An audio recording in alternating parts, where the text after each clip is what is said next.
ಸಿಂಹರಾಶಿ ನಿಮ್ಮ ಕೆಲಸದ ವಿಚಾರದಲ್ಲಿ ನೀವು ತೆಗೆದುಕೊಳ್ಳತಕ್ಕಂತಹ ಕೆಲವು ನಿರ್ಧಾರಗಳಲ್ಲಿ ಮನೆಯವರ ಒಂದು ಸಲಹೆ ಸೂಚನೆ ಮಾರ್ಗದರ್ಶನ ಅತಿ ಮುಖ್ಯವಾಗ್ತಕ್ಕಂಥದ್ದು. ಮನೆಯವರ ಮಾತನ್ನು ಸರಿಯಾಗಿ ಕೇಳಿ ಅದರಂತೆ ನಡೆಯುವಂಥದ್ದು ಒಳ್ಳೆಯದಾಗಿರುತ್ತೆ. ಸ್ನೇಹಿತರು ಮತ್ತು ಬಂಧುಗಳಲ್ಲಿ ಹೆಚ್ಚಿನ ಪ್ರೀತಿ ವಿಶ್ವಾಸ ಇದೆಲ್ಲವನ್ನು ಗಳಿಸೋದಕ್ಕೆ ಇವತ್ತು ಅವಕಾಶಗಳು ಸಿಕ್ಕುವಂಥದ್ದಾಗುತ್ತೆ. ಪೂರ್ವ ನಿಯೋಜನೆಯಂತೆ ನಿಮ್ಮ ಕೆಲಸವನ್ನು ನಿರ್ವಹಿಸಿದರೆ ಜಯಶೀಲರಾಗ್ತೀರಿ. ಹಿಂದೆ ಏನು ಪ್ಲಾನ್ ಮಾಡಿದಿರಿ ಅದರಂತೆ ಇವತ್ತಿನ ಕೆಲಸವನ್ನು ನೀವು ನಡೆಸಬೇಕು.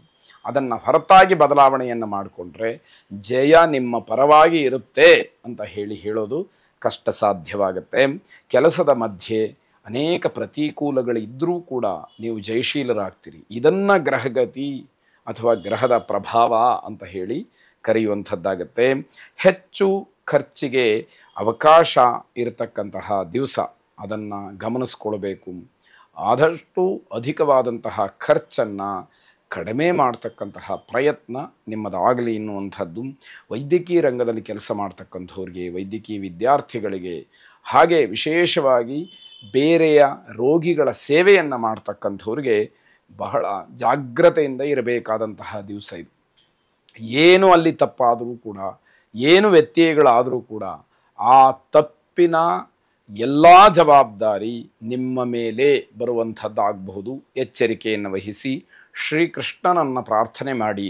ಸಿಂಹರಾಶಿಯವರು ಶ್ರೀಕೃಷ್ಣನನ್ನು ಪ್ರಾರ್ಥನೆ ಮಾಡುವಾಗ ವಸುದೇವ ಸುತಂ ದೇವಂ ಕಂಸ ಚಾಣೂರಮರ್ದನಂ ದೇವಕೀ ಪರಮಾನಂದಂ ಕೃಷ್ಣಂ ವಂದೇ ಜಗದ್ಗುರುಂ ಎಂಬತಕ್ಕಂತಹ ಶ್ಲೋಕ ಮಂತ್ರವನ್ನು 8 ಸಲ ಪಠನೆ ಮಾಡಿ ಶುಭವಾಗಿ. ಕನ್ಯಾರಾಶಿ ನಿಮ್ಮ ಕಾರ್ಯಕ್ಷೇತ್ರದಲ್ಲಿ ತುಂಬ ಸ್ಪರ್ಧಾತ್ಮಕವಾದಂತಹ ವಾತಾವರಣ ಇರುತ್ತೆ. ಪ್ರತಿಯೊಂದು ಕ್ಷೇತ್ರದಲ್ಲೂ ಕೂಡ ಹಾಗೆ. ಆದರೆ ಇವತ್ತು ವಿಶೇಷವಾಗಿ ಅದರ ಪ್ರಭಾವ ಪರಿಣಾಮಗಳು ನಿರ್ಣಾಯಕವಾದಂತಹ ಘಟ್ಟಗಳು ಇರೋದರಿಂದ ಸರಿಯಾದಂತಹ ಆಸಕ್ತಿಯನ್ನು ಸರಿಯಾದಂತಹ ಗಮನವನ್ನು ಕೊಡಬೇಕಾದಂಥದ್ದು ಬಹಳ ಮುಖ್ಯವಾಗುತ್ತೆ. ಎಲ್ಲ ಕೆಲಸಗಳನ್ನು ತುಂಬ ಶ್ರದ್ಧೆಯಿಂದ ಜವಾಬ್ದಾರಿಯುತವಾಗಿ ಮಾಡ್ತಕ್ಕಂಥದ್ದು ಮುಖ್ಯವಾಗಿರಲಿ.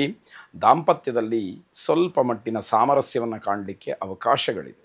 ಬಹಳ ದಿನಗಳ ನಂತರ ಈ ಒಂದು ಅಭಿಪ್ರಾಯ ಅಥವಾ ಈ ಫಲ ನಿಮಗೆ ದೊರಕುತ್ತಾ ಇದೆ ಅಂತಾದರೆ ಏನೋ ಸಣ್ಣ ಪರಿವರ್ತನೆ ಆಗ್ತಾ ಇದೆ ಅನ್ನುವಂಥದ್ದು ತಿಳಿಯುತ್ತೆ. ನಿಮ್ಮ ಸ್ವಭಾವದ ಬಗ್ಗೆ ಆತ್ಮಾವಲೋಕನವನ್ನು ಮಾಡಿಕೊಳ್ಬೇಕು. ಯಾಕೆ ಅಂತಂದರೆ ಯಾವ ರೀತಿಯಲ್ಲಿ ನೀವು ನಡ್ಕೊಳ್ತಾ ಇದ್ದೀರಿ, ನಿಮ್ಮ ಗುಣಲಕ್ಷಣಗಳೇನು, ನಿಮ್ಮ ದೌರ್ಬಲ್ಯಗಳೇನು, ಇವೆಲ್ಲವನ್ನು ಒಂದು ಸಾರಿ ವಿಚಾರ ಮಾಡಿ ಅಲ್ಲಿ ಸರಿತಪ್ಪುಗಳ ವಿವೇಚನೆಗೆ ಅವಕಾಶವನ್ನು ಮಾಡಿಕೊಂಡು ಅದನ್ನು ತಿದ್ದುಕೊಳ್ತಕ್ಕಂತಹ ಪ್ರಯತ್ನಗಳಾದರೆ ನಿಮಗೆ ಬದಲಾವಣೆ ಆದರೆ ಪರಿವರ್ತನೆ ಆದರೆ ಶುಭವನ್ನು ನೋಡಲಿಕ್ಕೆ ಅವಕಾಶಗಳಿರುತ್ತೆ. ಹಾಗೆ ಮಕ್ಕಳಿಗೆ ವಿಶೇಷವಾದಂತಹ ಯಶಸ್ಸಿದೆ. ಅವರ ಶಿಕ್ಷಣ ಕ್ಷೇತ್ರದಲ್ಲಿ ಏನು ಪರಿಶ್ರಮ ಇದೆ ಅದಕ್ಕೆ ತಕ್ಕ ಪ್ರತಿಫಲ ಸಿಕ್ಕುವಂಥದ್ದಾಗತ್ತೆ. ನಿಮ್ಮ ಜೀವನದಲ್ಲಿ ಯಾವುದಾದ್ರೂ ತಪ್ಪು ನಡೆದಿದ್ದರೆ ಅದನ್ನು ಅಗತ್ಯವಾಗಿ ಈ ದಿವಸ ನೀವು ಸರಿಪಡಿಸ್ಕೊಳ್ಳೋದಕ್ಕೆ ಪ್ರಯತ್ನವನ್ನು ಮಾಡಿ. ಇಲ್ಲ ಅಂತಾದರೆ ಅಂತಹ ತಪ್ಪುಗಳು ಮತ್ತೆ ಮತ್ತೆ ಕಾಣಿಸಿಕೊಂಡು ಇನ್ನಷ್ಟು ಮತ್ತಷ್ಟು ನಿಮಗಿರತಕ್ಕಂತಹ ಗೌರವ ಕಡಿಮೆ ಆಗಬಹುದು ಅಂತಕ್ಕಂಥದ್ದು. ಶ್ರೀಮಾತ್ರೇ ನಮಃ ಎಂಬುದಾಗಿ ದೇವಿಯನ್ನು ಪ್ರಾರ್ಥನೆ ಮಾಡಿ ಶುಭವಾಗಿ. ತುಲಾರಾಶಿ ಭಾವನೆಗಳ ಆಧಾರದ ಮೇಲೆ ವ್ಯಾವಹಾರಿಕವಾದಂತಹ ಯಾವ ತೀರ್ಮಾನವೂ ಕೂಡ ಬೇಡ. ಯಾಕೆ ಅಂತಂದರೆ ವ್ಯಾವಹಾರಿಕವಾಗಿ ನೀವು ಹಲವಾರು ನಿರ್ಣಯಗಳನ್ನು ಮಾಡಬೇಕಾದ್ರೆ ಅಲ್ಲಿ ನಿಮಗೆ ಭಾವನಾತ್ಮಕವಾದಂತಹ ವಿಚಾರ ಬಂದರೆ ಅದು ಯಾವುದೇ ರೀತಿಯಲ್ಲೂ ಕೂಡ ಸರಿಹೊಂದುವಂಥದ್ದು ಆಗಿರುವುದಿಲ್ಲ ಅಂತ ಅರ್ಥ. ಆರೋಗ್ಯದ ಬಗ್ಗೆ ಸ್ವಲ್ಪ ಕಾಳಜಿಯನ್ನು ವಹಿಸಬೇಕಾದಂತಹ ದಿವಸ. ಸಾಯಂಕಾಲ ನಿಮಗೆ ಶುಭ ಸುದ್ದಿ ಬರತಕ್ಕಂತಹ ಸಾಧ್ಯತೆಗಳು ಹೆಚ್ಚಾಗಿದೆ ಅಂತ ಹೇಳಿ ತಿಳಿಬೇಕು. ಸಹೋದರರಿಗೆ ಅಪಘಾತವಾಗ್ತಕ್ಕಂತಹ ಸಾಧ್ಯತೆ ಇದೆ. ನೀವು ಸ್ವಲ್ಪ ಗಮನವನ್ನು ಕೊಡಬೇಕಾಗತ್ತೆ. ಯಾಕೆ ಅಂತಂದರೆ ನಿಮ್ಮ ಜವಾಬ್ದಾರಿಯೂ ಕೂಡ ಅಲ್ಲಿ ಕೆಲಸವನ್ನು ಮಾಡಬೇಕಾದಂಥದ್ದು. ಧಾರ್ಮಿಕವಾದಂತಹ ಭಾವನೆಗಳು, ಅದಕ್ಕೆ ಸಂಬಂಧಪಟ್ಟಂತಹ ವಿಚಾರ ಇದೆಲ್ಲವನ್ನು ನೀವು ಮನಸ್ಸಿನಲ್ಲಿ ಇಟ್ಟುಕೊಂಡಾಗ ಅದರಂತೆ ನಡೆದಾಗ ನಿಮಗೆ ಅದು ದೊಡ್ಡ ಸಹಾಯಕವಾಗತ್ತೆ ಅಂತ ಹೇಳಿ ಭಾವಿಸಬೇಕು. ಒಡ ಹುಟ್ಟಿದವರ ಜೊತೆಯಲ್ಲಿ ನಿಮ್ಮ ಬಾಂಧವ್ಯ ಚೆನ್ನಾಗಿರುತ್ತೆ, ಅದನ್ನು ಹಾಗೇ ಉಳಿಸ್ಕೊಳ್ಬೇಕು. ಅಣ್ಣ ತಮ್ಮ ಅಕ್ಕ ತಂಗಿಯರು ಹತ್ತಿರದ ಬಂಧುಗಳು ಇವರ ಜೊತೆಯಲ್ಲಿ ನಿಮ್ಮ ಬಾಂಧವ್ಯ ಬಹಳ ಚೆನ್ನಾಗಿರತಕ್ಕಂತಹ ಸಮಯ. ಆ ಸಮಯವನ್ನು ಸದುಪಯೋಗ ಮಾಡಿಕೊಳ್ಳಿ ಅಂತಕ್ಕಂಥದ್ದು ಮುಖ್ಯವಾಗುತ್ತೆ. ಆಂಜನೇಯ ಸ್ವಾಮಿಯ ಸೇವೆಯನ್ನು ಮಾಡಿ, ಆಂಜನೇಯನನ್ನು ಪ್ರಾರ್ಥನೆ ಮಾಡಿ. ಶುಭವಾಗಿ.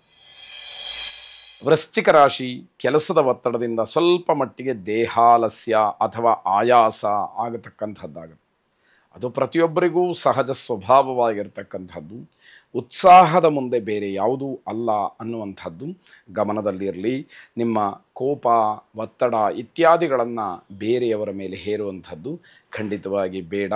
ಕಠಿಣವಾದಂತಹ ಪರಿಶ್ರಮ ನಿಮ್ಮ ಯಶಸ್ಸಿಗೆ ಕಾರಣವಾಗುತ್ತೆ. ಹಾಗಾಗಿ ಏನೇ ಒತ್ತಡಗಳಿರಲಿ, ಕಷ್ಟಪಟ್ಟು ಕೆಲಸವನ್ನು ಮಾಡ್ತಕ್ಕಂತಹ ಮನಸ್ಥಿತಿಯನ್ನು ಬೆಳೆಸ್ಕೊಳ್ಬೇಕಾಗತ್ತೆ. ಬೇರೆಯವರ ಪೂರ್ಣವಾದಂತಹ ಅವಲಂಬನೆ ಏನಿದೆ ಅದು ನಿಮಗೆ ಹಿನ್ನಡೆಯನ್ನು ತರುತ್ತೆ. ಹಾಗಾಗಿ ಬೇರೆಯವರ ಅವಲಂಬನೆ ಬೇಕು, ಪರಿಪೂರ್ಣವಾಗಿ ಅದನ್ನೇ ನಂಬಿ ನೀವು ಜವಾಬ್ದಾರಿಗಳನ್ನು ಕಳ್ಕೊಳ್ಳುವಂತಹ ಪ್ರಯತ್ನ ಬೇಡ ಅಂತ ಅರ್ಥ. ಎಲ್ಲ ಇದ್ದರೂ ಕೂಡ ಸುಖ ಪಡ್ತಕ್ಕಂತಹ ಯೋಗ ನಿಮಗೆ ಒದಗಿ ಬಂದಿಲ್ಲ ಅಥವಾ ನಿಮಗಿಲ್ಲ ಅಂತಲೇ ಹೇಳಬೇಕಾಗತ್ತೆ. ನಾಳೆಯ ವಿಷಯವನ್ನು ಮರೆತು ಬಹಳ ಆನಂದವಾಗಿರತಕ್ಕಂತಹ ಸಮಯ. ಆದರೆ ನಿಮ್ಮ ವೈಯಕ್ತಿಕವಾದ ಕೆಲವು ವಿಚಾರಗಳಿಂದ ಅದೆಲ್ಲವುದಕ್ಕೂ ಕೂಡ ಅಡ್ಡಿಯನ್ನು ಮಾಡ್ಕೊಳ್ತೀರಿ. ಸ್ವಯಂಕೃತ ಅಂದರೆ ಕೈಯಾರೆ ನೀವೇ ಮಾಡ್ಕೊಳ್ತಕ್ಕಂತಹ ತಪ್ಪು ನಿಮ್ಮನ್ನು ಕಾಡುವಂಥದ್ದಾಗತ್ತೆ. ಶ್ರೀರುದ್ರನನ್ನು ವಿಶೇಷವಾಗಿ ಪ್ರಾರ್ಥನೆ ಮಾಡಿ. ಶುಭವಾಗಿ.